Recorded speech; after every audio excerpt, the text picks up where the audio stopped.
Pastor James has asked, talking about the Spain mission team right here, this sheet. If you'll scan this code, you'll get all the information you need. So that's available right there. Now, coming up in 2 weeks, look at this room right now. Squeezed in 148 chairs yesterday. Okay? And this is not Easter. So we have plans on Easter Sunday for an overflow room that we'll have a camera set up in here, and you'll be able to be a part of Sunday school class. So we're going to just ask for volunteers. If we get here on Easter Sunday and it's full, then we're going to ask some folks if anybody who will volunteer to go to the other room. Okay? Well, you can stand outside and look through the window. Services outside, we take sanctuary. That's right. Wait in here. We don't.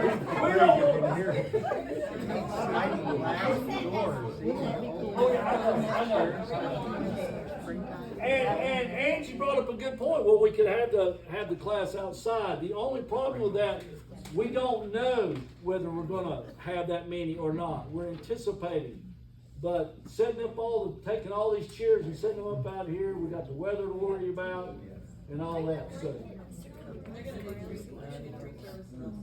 3 services Sunday.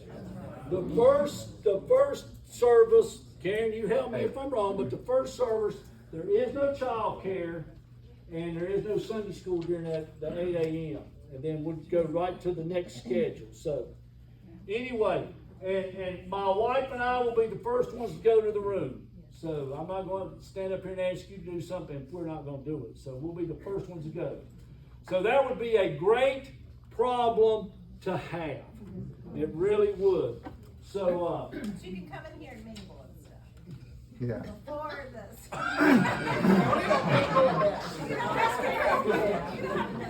do you see how easy I did that? Whatever she says. I said something one time and it wasn't exactly the right answer, and it was not good for the skipper. Little skipper got a little bit little. So, I'm going to pray before I get in trouble. And let's get Jack, get up here. What? Oh, okay. Good morning, Ashley. Before you pray, can Ann? Yeah, oh, you got an announcement? Well, I didn't know I did, but I do.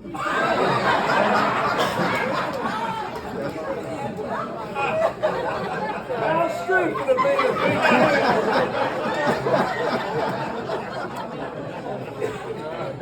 Okay, I think what I am to do is to let all of you know that Tuesday was phenomenal, which it was. And so I thank every single lady that came, and the food was so over the top. And there are photos of the evening, and it was just wonderful. So thank all of you. Thank those that took the photos, Wendy, and everyone else that did this. So thank you very much and enjoy. I thought they were going to capture.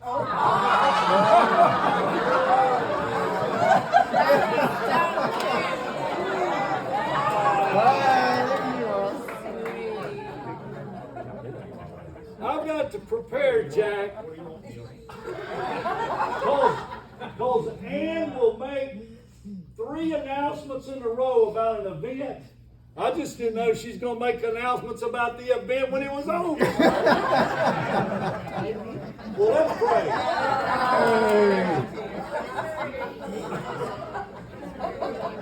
I'm getting ready to play. Would you pray?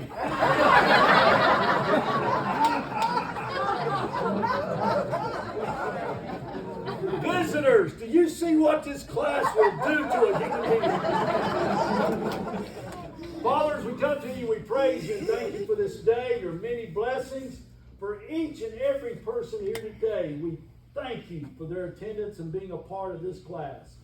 And we ask that you'll just bless them in a mighty way. Be with Jack as he shares this morning, and we'll be very careful to give you the honor and the praise and the glory. For we pray these things truly in the name of the King of Kings and the Lord of Lords. And all God's people said, Amen. Hallelujah. All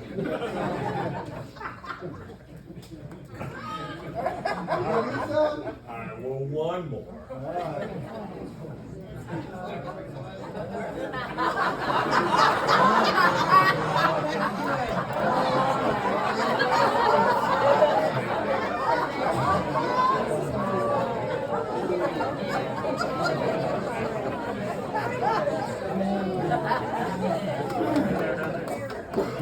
Alright, we ready? We're ready. Alright, Tuesday night was a lot of fun.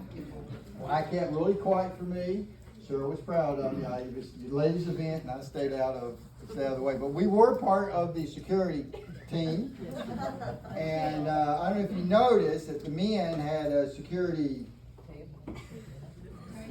table, I guess. But we felt a little useless when one of the groups went around. They were explaining things they had in common, and one of the ladies, and all 6 ladies at the table had to have the same thing in common. And one table said they all carry guns. And so Neil got up and took our security thing, walked to their table. It was a lot of fun. It reminded me of the dinner clubs, and thanks to George, Diane, and Neil and Janet, we have a dinner clubs. 90-some people participate, and we love it. Is this our 3rd time we're doing that? Yeah. And it's great because we get to know people much better. Everyone's got interesting stories. It's really cool. But there's some surprising stories that we don't know. If we didn't spend time with them, we wouldn't know that. And so with that in mind, I thought I'll share something with you that might be a little interesting surprise, not sure on me, that you probably don't know about. You want to play it for us?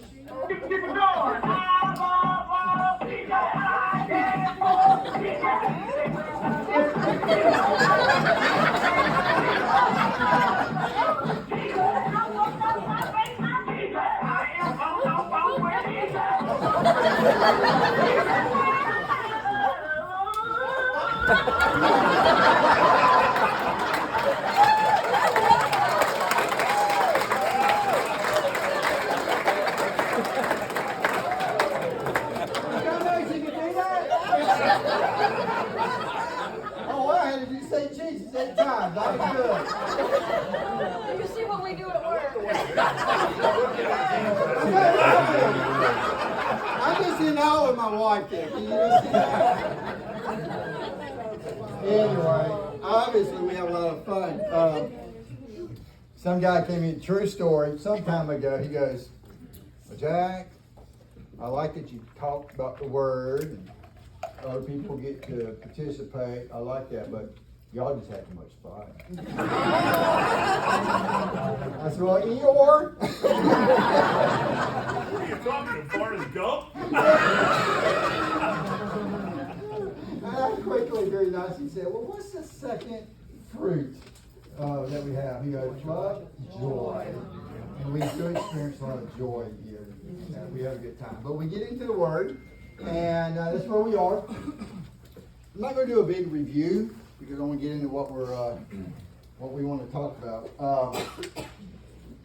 We've been looking at what we're doing is we're studying the heart of Jesus, and so far we've looked at 3, working on our 4th trait. You might remember what those are. He's love, he's gentle, he's humble, and then we're working on that he's compassionate. And we'll pick up. We may pick up that today. I'm gonna go off road for a little while. Surprise, surprise. And there's a reason. We'll get that in a minute. But when we're talking about his compassion, we look at a lot of examples of his heart towards us. He's compassionate towards us. And we looked at lots of verses. And this is not for you to put up, but Psalms 34:18 says, "The Lord is close to the brokenhearted. He rescues those whose spirits are crushed." And Lynn lost his mom early Saturday morning, and I thought about all of you guys, and they were brokenhearted, and crushed, but I knew the Lord was close to you. And so that was cool. But what I wanted to do is step to the side, because I realize many times we go, well, where I'm at in life right now, I don't really, maybe I don't see his love or his gentleness or his humbleness or his compassion. So we're going to take a topic and we're going to throw it out there. And it's a topic that's difficult. And we all have had to deal with this, and some are dealing with it right now. And here's the topic. It's really two parts, but it's really pretty much the same thing. One is, we struggle in the areas of when God doesn't answer our prayers in our time frame. He delays the answer. That's hard, isn't it? Yeah. The other part is we struggle with the fact that God doesn't answer our prayers sometimes the way we ask. And we have to deal with those things. So let's start with the first one. When He's slow in answering our prayers, what do? You guys are full today. I'm sorry. Chris. Table for two, please. All right, right there. Front row. There we go. Ooh. So let's be honest. What do you think when you've been praying for something for some time, more than once, and the answer hasn't come? Be gut level honest. What's in the thoughts go through your head? He's not listening. He's not listening. That's honest. Good. He's busy and I need to just take care of myself. That's a good one. What else? Do I trust him? Do I really trust him? Wait. Oh, yeah. Olivia? It's not His will for us. Maybe it's not His will for us. Yes, ma'am. He's trying to teach us a lesson within the way. Good. Very good. We're going to get to that. It's not his time to answer. What's that? It's not his time to answer. Yeah, it's not the time. Don't we, if we're honest, don't we start questioning a lot of our beliefs? Or we go, I just thought for sure He would answer me by now. And the doubts come in and the questions come in. How do we deal with it? And it's hard. It's just difficult times, okay? Some people may call it a dry time or whatever it may be. It's just hard. And we have a tendency not to talk about it, because we talk about our doubts and we're questioning everything and we're having a faith crisis. We seem like we're what? Unspiritual. Complaining. Do what? Complaining. So, let's talk about it. Let's throw this stuff on the table and let's just deal with it. So, let's look at a couple of examples. There's plenty where the Lord delayed. Okay? Let's start with the disciples. And there's a couple of times, at least, that they were on the boat and at night, and a big storm comes up, and what were those two times, by the way? At least two. What was one of them? Going to Gadara. What? Going to Gadara. Yeah, and what was happening? A huge storm comes up. So there's two times. One of them you know really well. Jesus does what? Walks in the water. And what's the other one? He's sleeping. He's sleeping. Okay. What's the point? Point is, the disciples should not have gotten on boats. Okay. It just didn't work out. Okay. So let's talk about the one. Don't they know better by now? So let's talk about the one that the story about Jesus walking on the water, and we're not looking it up because we know it well enough, and we're going to just look at it. When that storm came up, it was at night. It was a bad storm. I mean, try to put yourself in that position, but these guys thought they were going to die. And it's going to be a bad way to die, okay? And they're fighting the oars, as they say, and it's just horrible. You think they were praying? Oh, sure they were crying out. And how long were they out there praying and crying out while they were trying to fight the oars? Hours. I don't know how many. I didn't take time. Dixie says 5. That may be right. I know it was hours. And here's what's really, I'm putting myself in that boat, the big waves, the wind, it's dark. You just know this is over with. You're crying out to God. Come on, Lord, you got to come through. Get us through this. And then it comes to my mind, why are we out there? Because Jesus made them get in the boat. How do you think their faith is doing when they go, you know what? This was his idea. And he didn't come with us. And we've been in those situations where we're obedient the best that we know to be and doing what he wants us to do. And sometimes it's what? Storms. And then you're asking, Lord, please come through and get me out of this mess and fix this and whatever it may be. And he doesn't show up for a while. He doesn't answer the prayer for a while. Let's go to Lazarus.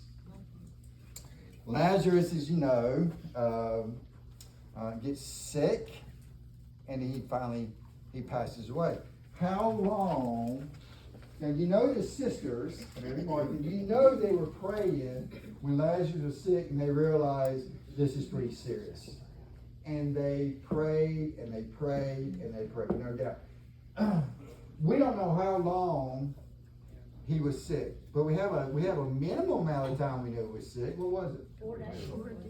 Put the verse up. Is the verse up? Yeah. 2 days. We know it's a minimum of 2, and I think it's much longer than that. The reason for that is he's been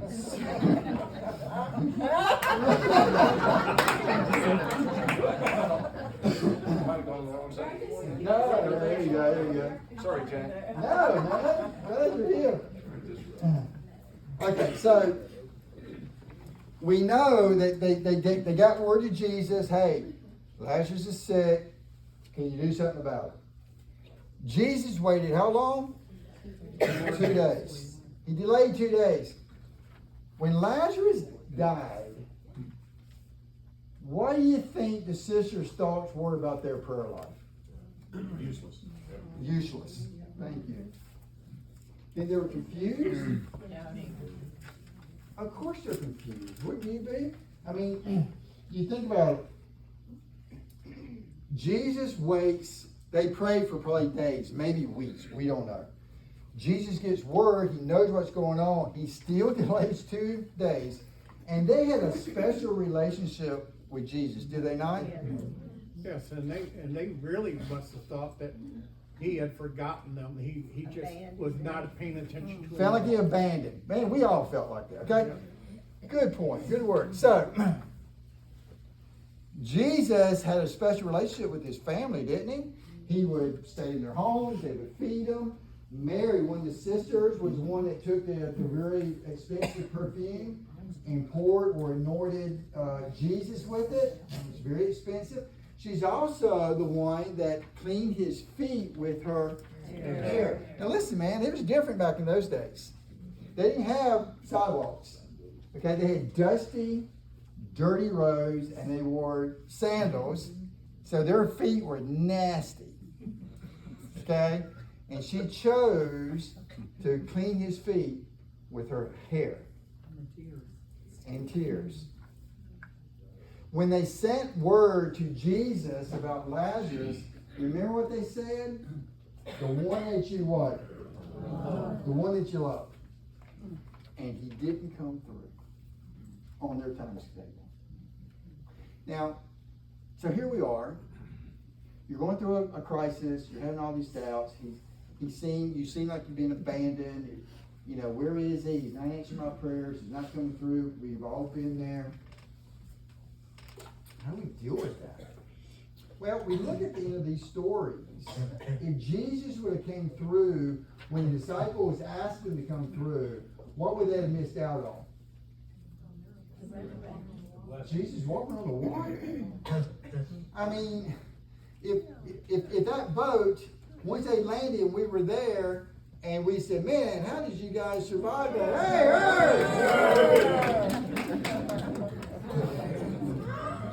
Did you ride your motorcycle here? No motorcycle today. It's in the barn. That's why he's orange in the sling. Out of story. Chicken. Okay. If Jesus would have answered those prayers immediately when they were in that boat, they were missed out on what? Jesus walking the water. If we were on the shore when they came in, which is pretty cool because they said that, anyway, I'm going to chase not a rabbit. I'm trying not to. We just said, how did you guys do? It was a really bad storm last night. I bet you were scared to death. I bet you wish you hadn't gone on that boat. They would have said what? Oh no, man. We saw Jesus walk on the water. It was worth it. But he didn't answer your prayers when you wanted to. And I'm glad he didn't. How about Mary and Martha? What if he would have answered their prayers when Lazarus was sick? They would have missed out on what? A resurrection. Mary and Martha? That was incredible. But don't you really wish Jesus would have answered your prayers when you prayed them? And then, I don't now, I saw a resurrection. It was incredible. So you might be thinking, okay, Jack, but this has been going on a long time. And the disciples were out there for a few hours. The sisters, they prayed for days, maybe a few weeks. But man, I have been praying for something that the Lord is not answering for a long time. Well, let's go there. The woman with the issue of blood. How long did she pray for relief? 12 years. Man, y'all are good. Okay. Yeah, a woman in the crowd that suffered for how long? 12 years. So here's the question. Why would he delay? Why would he delay in answering your prayers? Does he not care? He's abandoned you? Is he really not compassionate like we talked about last week? We're going to talk about this week. Has he just forgotten about you? Well, I mean, why would he delay? It has to do with the effect of what happens after he comes in. I mean, if he does it immediately, then it's like, oh, you know, he's on call. Like, I'm on speed dial. Good, I'll take that. Yeah. Good, because I am boy. 3 or 4 days. I mean, I've seen, you know, don't pay attention too much on Facebook. The guy talking about, he's a pastor now. He said, my parents and my grandparents prayed for my salvation for 30 years. Yes. But what do you think the effect is on him now that he knew that and he went through all this stuff for 30 years and then he became saved? That's right. The impact he has now compared to, oh, I'm gonna go pray for my brother, and it happens the next day. Absolutely. You gonna say something? I was gonna say that, along the way of waiting, there truly are things that are realized and learned Perfect. before that happens, because, yeah. I would say Hang on to that, because I'm going right back to it. Yeah. I just have to say that God allows eggs into our life for his purpose to grow us to be more like his son Jesus. That's the whole reason for it. That's right. Hang And on to he those said- two. Yeah. He told them, the disciples, when he delayed going to because Lazarus died. Right. So God could get the glory and the people could see Right. the power of Yeah. God. Sometimes the timing. He just has different timing. We're seeing the one knot on the back of the tapestry. He's seeing the whole thing on the other side. Perfect. Well said. But Jack, what you look at is that on the water, the disciples called him Lord, but he demonstrated he's Lord of the winds and the waves. Yeah. The resurrection, the sister said, I know that he'll live because, in the resurrection, but he says, I am the resurrection. He proved himself to be the resurrection on that. The healing of the woman in the well is who Jesus was. I am the healer. So what you're looking at is who Christ is in each one of those and how it applies to us. What do you need? And that's who he is. Exactly. I'll add one more to all everything you guys just said. Sometimes he delays so he can allow us to see how well we know his heart. Okay? We'll come back to that, but that's why we're doing the study. Okay, let's go to the second one. It's sometimes even harder than the first one. You pray for something, it doesn't work out the way you prayed. And then you start going, and by the way, now that you're down the road a little ways, some's a little bit further down than others, but anyway, are there times in your life when you sincerely really prayed for something some time ago and God didn't answer it, and now you look back going, Man, I'm glad he didn't answer that prayer. Yes. Yeah. At the time, he didn't know that, because we don't have what Neil says, we don't have that whole perspective. How you get that? Well, we're going to go into it. So, one of the things we ran through, and someone said it, when God doesn't answer our prayers well we want them, sometimes we just feel like, well, we're just not important enough.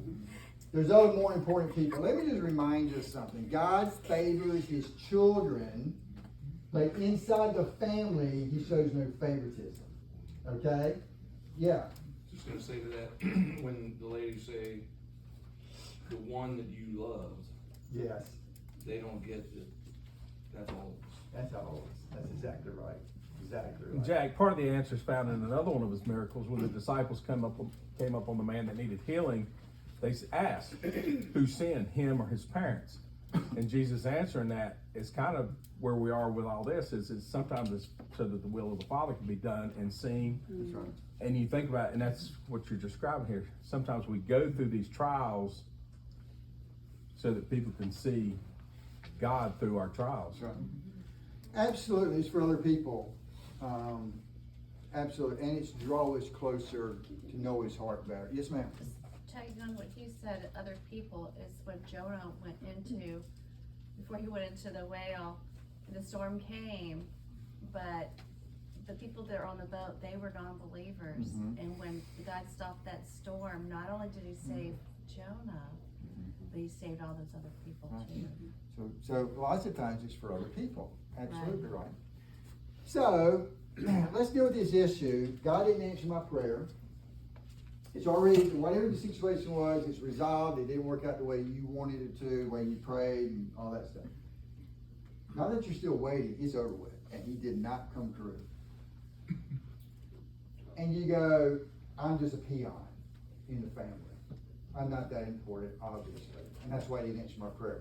Well, let's look at a couple of examples from people that he did not answer their prayers in the Bible. Paul, what prayer did Paul pray that God did not answer? In the flesh. Oh, correct answer. What's that, Family Feud game or something? There it is. So to keep me, this is Paul, so to keep me from becoming proud, I was given a thorn in the flesh, a messenger from Satan to torment me and keep me from becoming proud 3 different times. I begged the Lord to take it away. It wasn't like one time he prayed. I mean, this was intense. So what was this thorn in the flesh? Okay.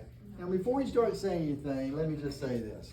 We don't know. There's lots of speculations, but the Lord wanted us to know he would tell us, wouldn't he? So let's don't speculate what it was. Okay? Why would he not tell us what the thorn in the flesh was to Paul? It fits us too. Right, Chris. If I knew what the thorn in the flesh was for Paul, I would read that passage and say, yeah, that's your thorn in the flesh, but that's not mine. Mine's different. And the point is, his grace is greater than your thorn in the flesh. Okay? So I'm glad he doesn't name who. I'm glad he didn't name what the thorn in the flesh was. So, who is Paul? You know? This guy named Paul, God didn't answer his prayer. He wants his, whatever this thorn in the flesh was, he prayed for it more than one time. God didn't remove it. Who was this Paul dude? Who's Paul? Who was it? Was this a regular guy? No, man, did God use this guy? He to us, he's like Moses was to the Old Testament. Paul's a huge character. My personal opinion, of all the men that walked on the face of the earth, other than Jesus, he might be the greatest, or one of the greatest, right behind Jesus. And guess what? God didn't answer his prayer. He didn't take care of his request. Interesting, isn't it? Yes. All right, let's talk about someone. Let's take it up a notch. Jesus had a prayer that the Father did not answer. What was it? And he went a little bit further. Where was he, by the way? And he went on a little bit further and fell to the ground. He prayed that if it were possible, that the awful hour awaiting him might pass away. Now, obviously, what is he talking about? Cross. Now,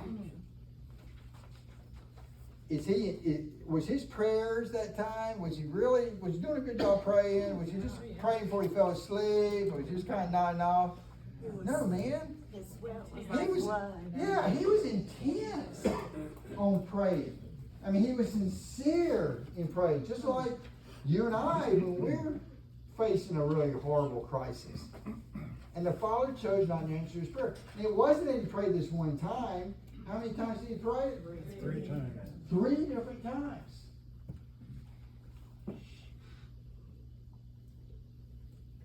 If the Father would have answered, and by the way, if God doesn't answer our prayers, you're in good company.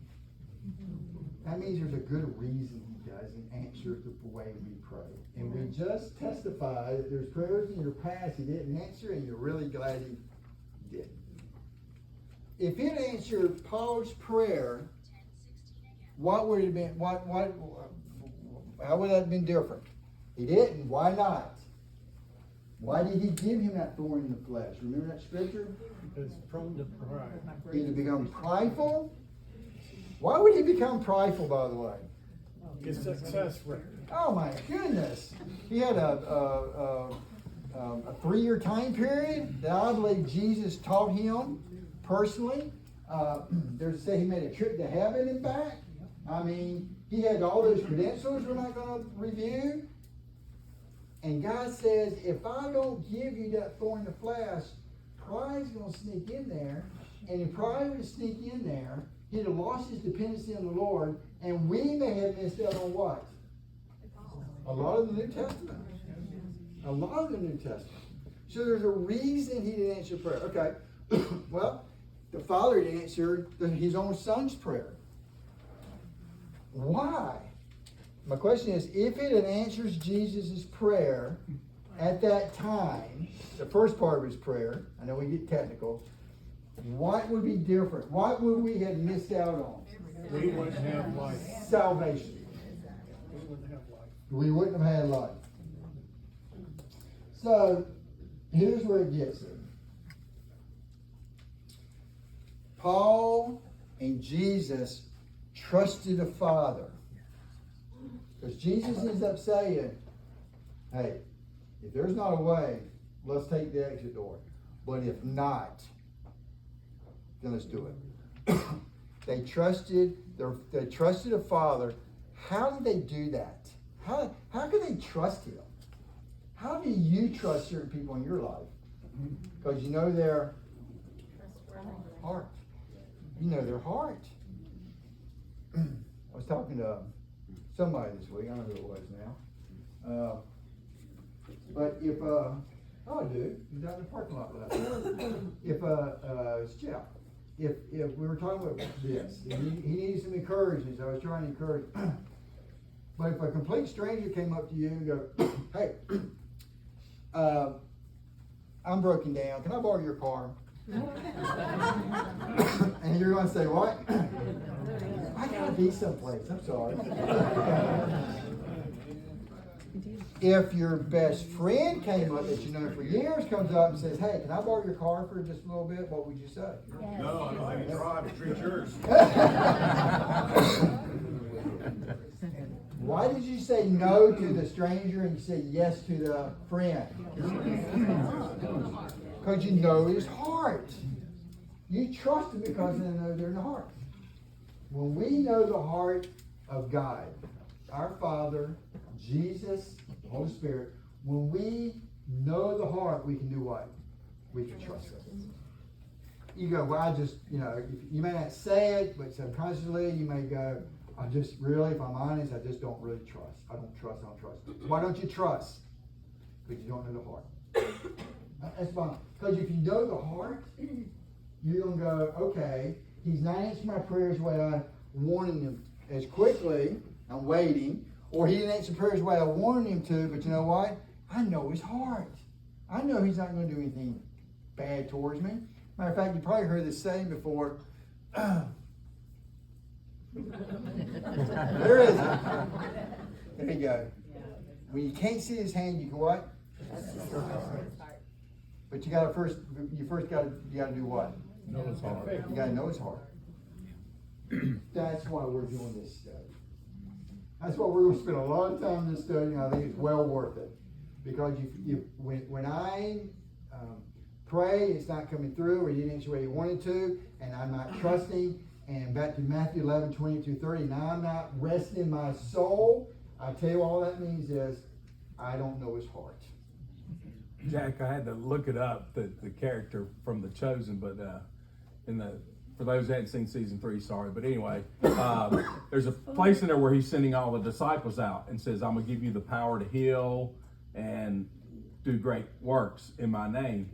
And one of the disciples tells little James, who has some type of handicap, walks with a walking stick, says, well, why hadn't he healed you? Or have you asked? So little James goes to Jesus and confronts him. It's a very emotional moment. But he tells him, he said, how much greater is your healing going to be for people in my name, for them to see that you're not healed, but yet you're still doing, so you're doing the Father's work. And of course, he promised them, you will be healed, but not at this time. That's right. And that's kind of what you're talking here. Is he's telling James in that, but he's telling us, we have to trust him in those times. And the only way we trust him is how? Know him, not about him, but know his heart. Can we know the heart of Jesus? Yes. Absolutely. Oh my goodness. We're going through. We've already looked at, we're on our 4th one now, and we got a long ways to go. By the way, the Eeyore I talked about earlier about the joy and God, whatever, y'all just have too much fun. Oh, bless your heart. But anyway, the next trait we're going to bring up is joy. Won't be today. Maybe next week. Not sure, but we'll see. But when we get there, I'm ready. When we get there, it's going to be on joy. Okay, so I think we got to the end of the trail on this one.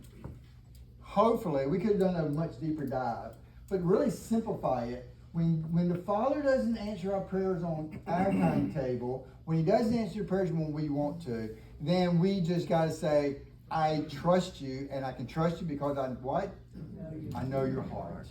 I know what's best. I think Romans 8:28 Yes. says, for we know that all things work together for good for them that love the Lord. And I heard something on WTRU this week, and I don't remember who preached it, or who was teaching it, but they went back to Sarah and how she tried to, instead of waiting on that child that God had promised, she inserted Hagar into the mess. Yeah. And this person was talking about how God had the timing all laid out. Not only that Isaac would be born when he was supposed to, but that Isaac's wife, Rebecca, would be at the well at a certain time. And Rebecca probably wasn't even born when Hagar and Abraham were doing their thing. Yeah. So if we just wait on God, That's right. it's all going to work out. That's right. And waiting is so difficult, isn't it? But it helps if I know his heart. Si? Yeah, no pun intended, but what you put on the board there, up on the TV monitor, is the heart of the matter. Because if you depend on logic, I can take you to the point where I can prove to you that prayer doesn't work. That's right. And so, your first 3 examples were all historical. And we had the perspective of time, so we know how they turn out. So of course I'm going to but I don't live in the past. I live in the present and look forward to the future. So I give examples of when God doesn't answer a person's prayer, and as a believer we say, let's say we're praying for somebody who's sick and they pass away. And we say, well, they're better off because they're with Jesus, which is true. Right. It really is. They are better off. They are. But to the unbeliever, they're going to say, well, it doesn't matter whether you pray it up, because you're going to rationalize whatever the outcome is.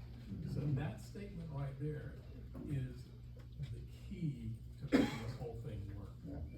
Exactly right. Yes, George? It goes to the heart of the matter, if you will, that we as Christians are to live by faith. We're to live by faith and walk by faith. And if we are depending only on what we can see and hear, then we're not living the life of faith. This is correct. Yes, ma'am. There's one verse that I've come to rely on through the years that has stayed me so many times, and that's lean not into thy own understanding, but love him with all your heart, and he will guide your path. Yes. And I have had, in fact, I have that on my wall and see it every morning because I have, because you want to understand things. I mean, if you're That's right. and you want to understand why things aren't happening, and that just reminds me that I'm not in control. That's right. But you can trust to the heart of the one who is.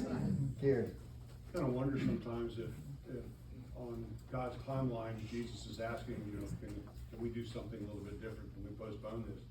And you take a look at human nature and how we are. It's like, okay, he was on a timeline. We had this time period with Jesus, and God had the exit strategy. We said, oh, well, no, let's just give it a few more years.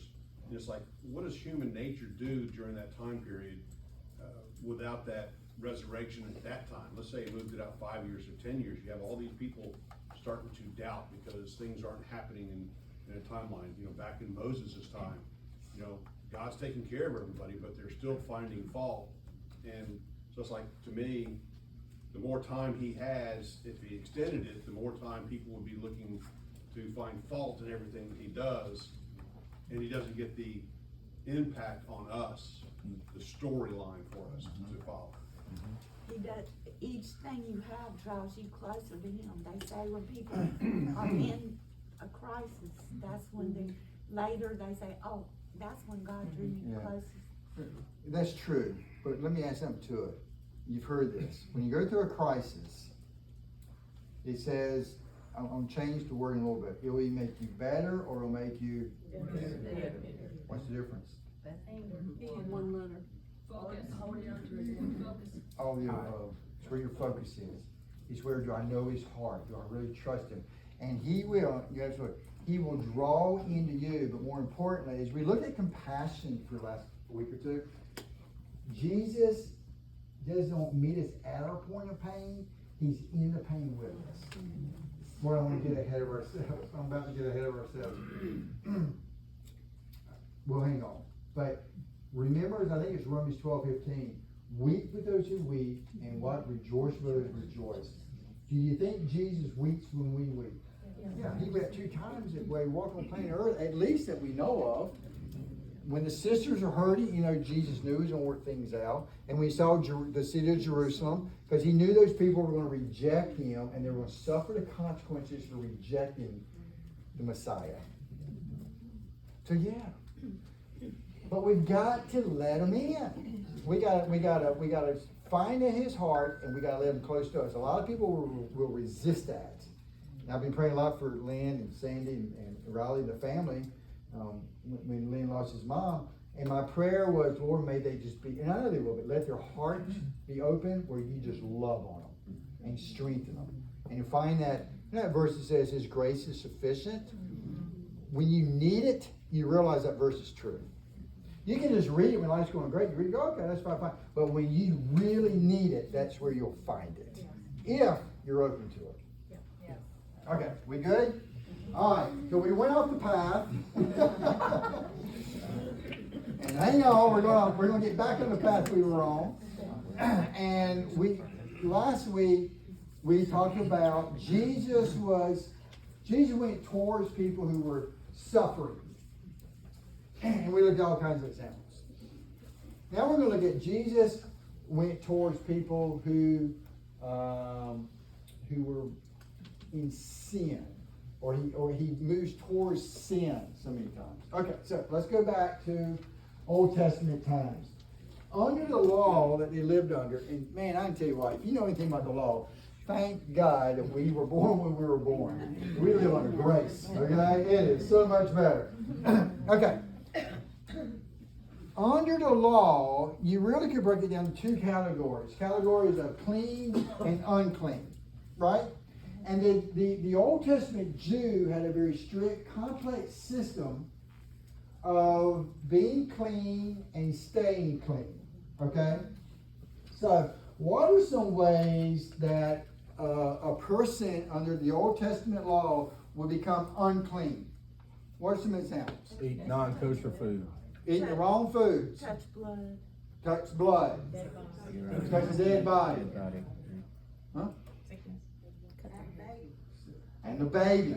I wasn't gonna bring that one up because there's lots of mamas in here. But anyway, if it was a girl, by the way, Lynn, Sandy, and Cheryl and I are gonna have another granddaughter. That's awesome. Yeah. If it was a girl, they were considered unclean like for 80 days. I didn't study that. Anyway, I don't get that.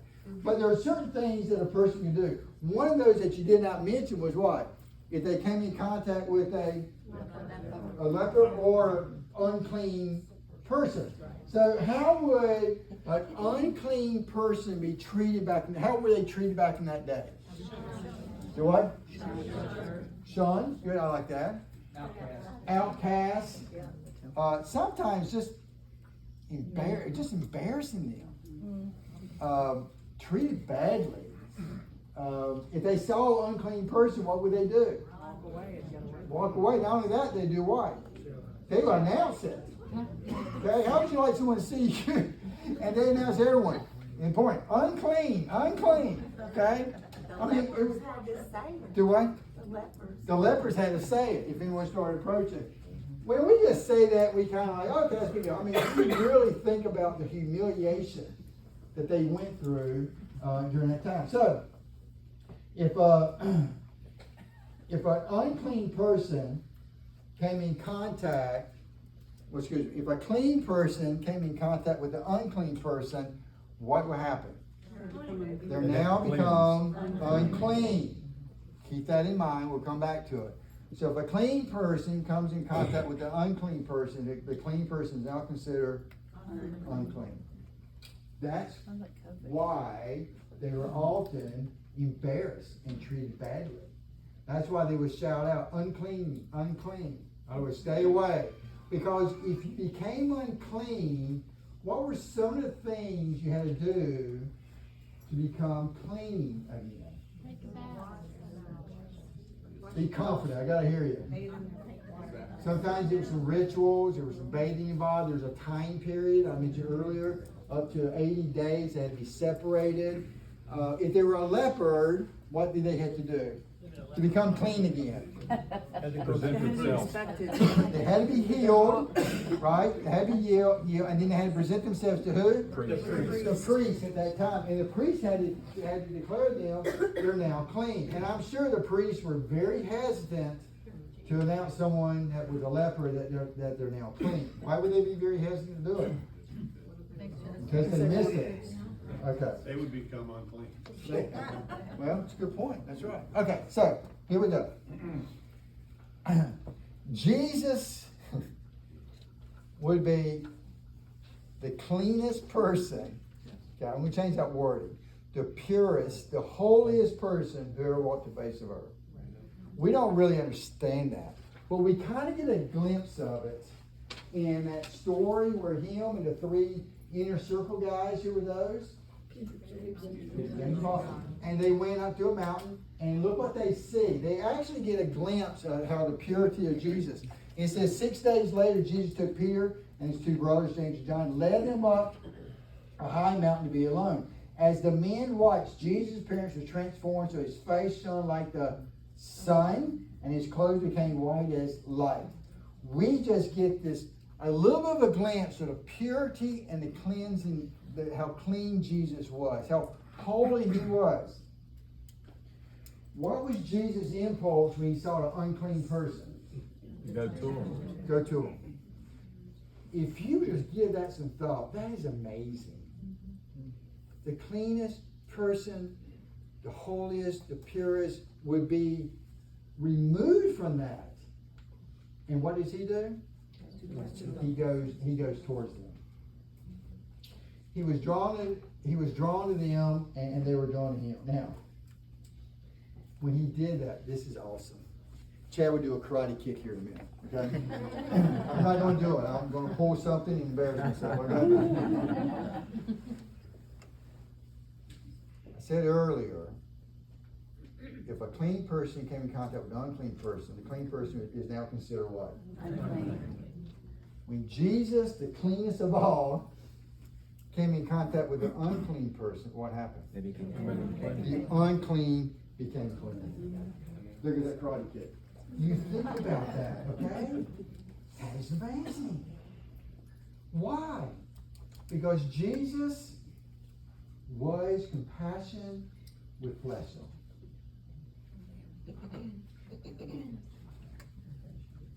That's amazing. We'll hit this next week.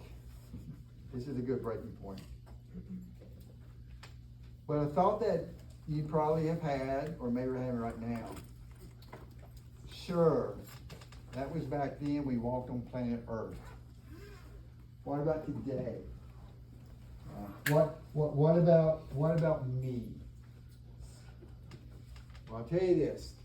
The same Jesus that wept with those sisters at the tomb is the same Jesus comes to you in your deepest despair, if you let him. He wants that. He says we're what with him? One. And he wants to comfort you. When you feel, help me out, when you feel unlovable, when you feel like you're unclean, when you feel like things are hopeless, that you're cast out, you've been betrayed, where does his heart go? His heart comes to you. And we gotta let him in. And I said we're going to end there. But here's a teaser for next week. I can't stop. Anyway, here's the teaser. Jesus said that we have a greater benefit. Because you're going to go, and I've said this, hey, yeah, but you know what? Those guys, those people that day, they walked with Jesus. They saw miracles. They got to touch him. They got to speak with him. And Jesus pronounced a special blessing on us. And the special blessing was what? Yeah, if you look at John 20:29, it says, then Jesus told him, you believe because you have seen. Blessed are those who believe without seeing. And next week we're going to go, well, what is this special blessing he pronounced on us, always who are believers? What is that? He just says we're extra blessed. Well, what is that? I'll tell you next week. But it's pretty cool. I promise you that. Okay? Are we good? Okay. All right. If that was prayer request, email Cheryl. 4 o'clock today, if you can. What's that? Eastern Standard Time. If you're interested in this mission trip to Spain, a little bit of information is end of May. You want, I think, some light construction, what it's going to be. And last thing I'll bring up, what did you call these people, Olivia? Smurfs, because they got the blue shirts on. Okay. And lastly, Easter is how far away? 2 weeks. Please don't say, wow, we have a lot of people come on Easter. We'll just skip the small group stuff because there won't be enough room. Mark is helping us out on figuring out how to get a feed into another room, overflow room. Okay? Please don't come because of that. And we got something special planned for you, I promise you that. Okay? We take chairs out and stand up. Do what? Take chairs out and we all stand. Well, someone says the wives can sit in the husband's laps, and some of the husbands went, no, we ain't gonna do that. And men, if you make me mad, I'll call you out and tell that you said that, okay? All right, everybody good? Are we good? All right. Let's pray. Lord, I do, for the life of me, don't understand why you're so good to us. Why you want to be one with us, and why you're so compassionate to us. And I just don't get it. I mean, I know who I am without Christ. Talk about unclean before Christ came. Oh my goodness. Your grace and mercy is unbelievable. May we never take it for granted.